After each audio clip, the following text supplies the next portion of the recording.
Hey guys, it's Richard here. It's been a while since I last released a video about my PC build, the PS5 as I dubbed it, and I built it back in the summer of 2016, back in late July, early August, and uploaded the video several months later.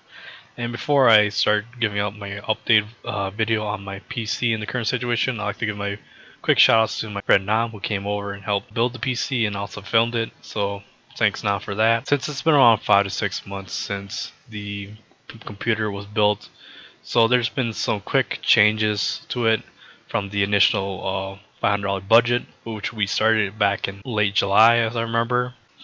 We used some parts such as the SSD and the R9 380 4GB graphics card, and we didn't have a mechanical drive in that system yet, so things started kind of cheap. But I'll say we did kind of get overkill on the parts a little bit, like such as the case, the N6T Noctis 450, which was $130, and I believe we could probably cut it down to maybe a $50, $60 case, such as the Carbide Spec, or maybe the NZXT S340 for good airflow and kind of a good budget case. But I kind of went a little overboard, and since we did recycle some parts, so we did already saved off some money. And the PSU might be a little bit too high end, but thanks to Micro Center deals, we were able to save $40 with the processor and the motherboard combo, and the processor's on sale itself too. So it saved a lot of money. Plus, we picked up Windows 7 Home Premium 64-bit off Kingwood for about $20.77. So that was pretty much a steal. Some pretty major updates. So yeah. So thanks to November deals that has passed, we were able to score some pretty nice deals.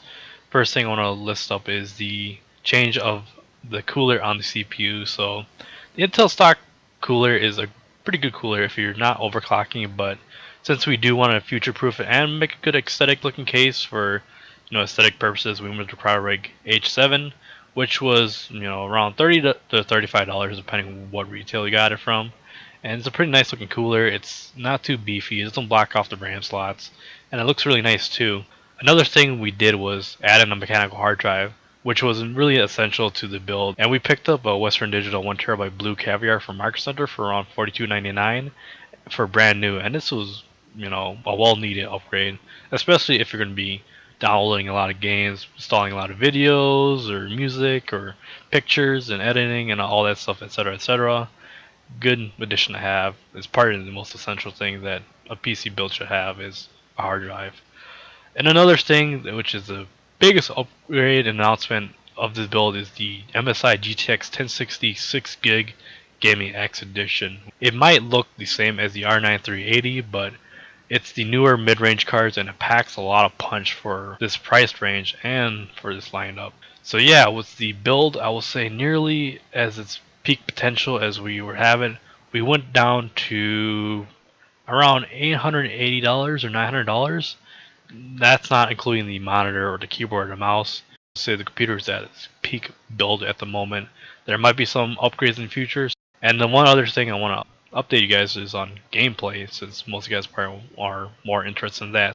I use NVIDIA Shadowplay, and I'm going to give you guys a quick heads up that I'm not a professional benchmarker, so I'm not really well suited to this, but every recording is in 1080p, recorded at 60 frames per second. So let's start it off. So first off, we use Overwatch on epic settings, and we were able to get 80 to 100 FPS.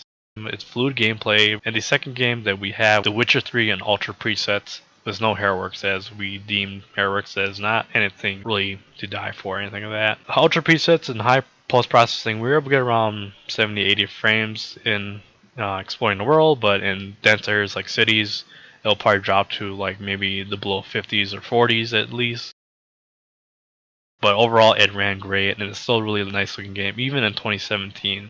And the other game that we tested out was Fallout 4 on the Ultra preset. Fallout 4 has been quite known to have some pretty bad optimization things, such as GameWorks and stuff like that.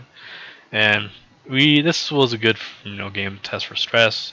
Not really the best looking game out in 2016 or 2017. We used God Race Max to see how well it runs, so we got around a constant 60 frames per second, but and sometimes overall in battles it probably go down to 40s. So if you probably load on God Race, it probably looks much better.